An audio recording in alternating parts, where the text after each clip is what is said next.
So Ghostbusters, directed by Ivan Reitman, starring Bill Murray, who was also in Budapest, Harold Ramis, Dan Aykroyd, Sigourney Weaver, and Ernie Hudson. The IMDb plot summary of this film: three parapsychologists forced out of their university funding set up shop as a unique ghost removal service in New York City, attracting frightened yet skeptical customers. So this movie had to be number one for me, and not only because it's one of the films I've probably watched the most in my entire life, from back to end. It's a film I watched a lot as a kid, which is something that was important to me to kind of like feel like a kid again, because I can kind of go back and, you know, remember all the different times I would watch this movie throughout my childhood. It's also, like my other two films too, very quotable. But this movie, I've seen it so many times, I've essentially kind of memorized the entire script.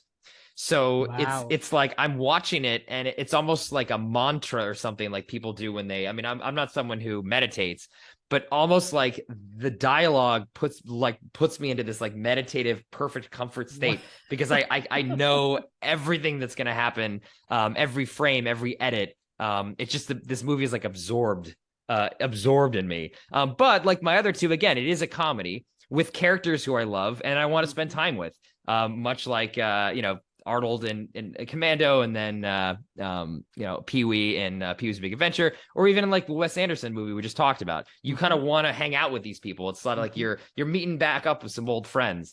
And this movie, which similar to definitely Pee-wee, but a little way Commando too, are kind of character driven more than they are anything else. Yeah. And I love Ray Stantz, and I love Egon and Peter Venkman, and these are people I feel like are my friends. Because I've watched this film so many times. So putting it on or stumbling across, it's like, oh, great, let's hang out for 20 minutes. And I can watch it for 15-minute segments or the whole thing, or it's like every time I see it on TV, I got to stop and watch it. But definitely one of my most watched movies, maybe the first Star Wars film I've watched more, but maybe this, it literally could be Ghostbusters. And about the film, I also, this is maybe more subjective than objective, but I would put this on a very short list of perfect movies, and like every creative decision in this film works for me. And it's just a amalgamation of the right cast, the right creatives behind in terms of on the script, with what Harold Ramis and Aykroyd did, Ivan Reitman coming in, and they also, in the same way that we mentioned North by Northwest, kind of created a genre. This movie did create this like sci-fi action genre that has been comedy replicated. I'm sorry, yes, comedy. Yeah, that's the key one. Sci-fi comedy action that has been replicated, decades since. Everyone's trying to recapture that magic, and sometimes it works pretty well, like a Men in Black. But other times it doesn't work very well. There's like that, I think it was R.I.P.D. or some movie with Jeff Bridges and Ryan Reynolds they did about 10 years ago. It's like people are trying to capture that Ghostbusters magic, and they had lightning in a bottle here, and that is something too that, in the same way we mentioned North by Northwest, watching the perfect masters at work, just I want to say it's like they didn't really even know, I think, what they were doing on this film.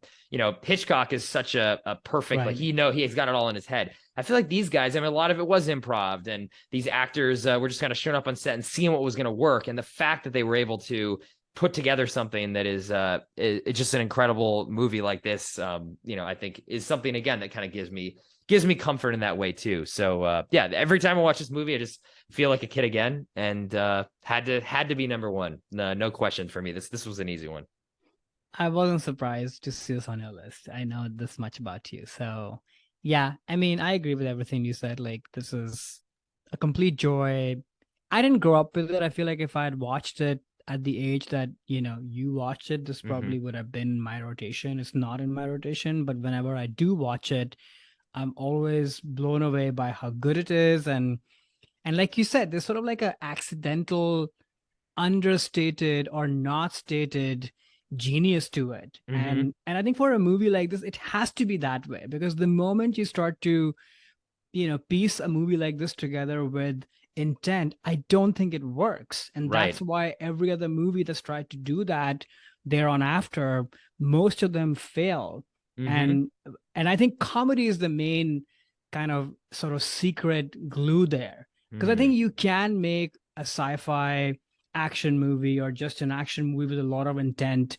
I think humor is just so volatile and so hard to grasp that it can only sort of come through in this sort of very organic way. And that's why so much of it has to do with assembling the right people.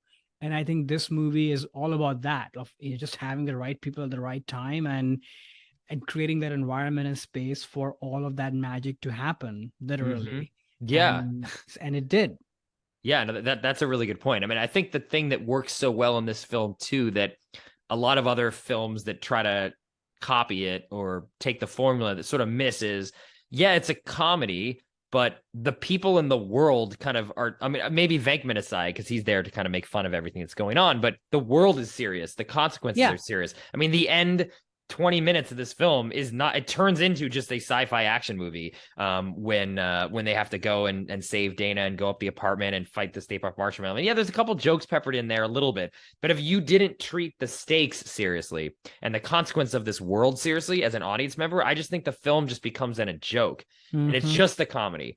So the comedy in this film is a very fine line that this walks, and rarely is it ever accomplished, where it's a realistic world where there's comedic elements that are funny, but the characters are treating the situation seriously, and the audience is too. There are real stakes in this movie. And that tone is what I think makes this film so unique.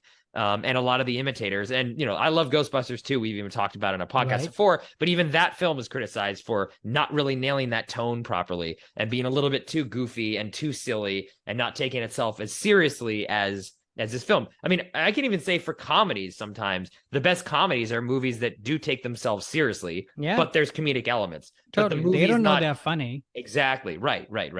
Yeah.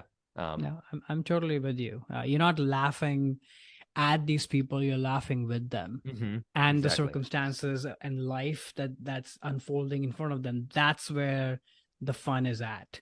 Right. Not because they're stupid or silly. Yeah, totally. Hey there, it's Alex. If you like the review and discussion Karan and I just had, make sure you subscribe to our channel, Movies That Shaped Us, to get full episodes.